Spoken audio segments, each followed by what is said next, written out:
మీకిష్టమైన దేవుడు ఏదైనా రంగుల పాలెట్ నుండి నేరుగా వచ్చినట్లు అనిపిస్తే మీరు ఒక్కరే కాదు. భారతీయ పురాణాలలో నీలం రంగు దేవుడు చాలా చోట్ల కనిపిస్తారు.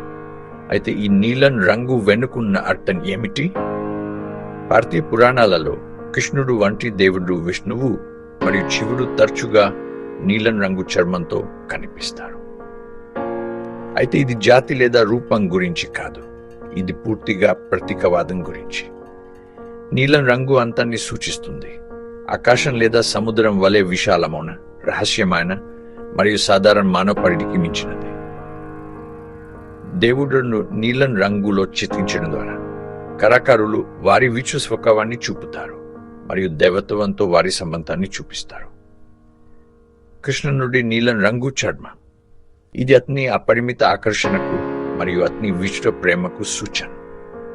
విష్ణువు విశ్వానికి రక్షకుడు నీలం ఆకాశం వలె అంతులేని వ్యక్తికి సరిపోతుంది. కాబట్టి తర్వాతిసారి మీరు నీలం దేవుడిని చూసినప్పుడు గుర్తుంచుకోండి, ఆ రంగు అనంతం, రహస్యం మరియు పురాణాల మాయాజాలం గురించి ఒక కన్ను చెబుతుంది.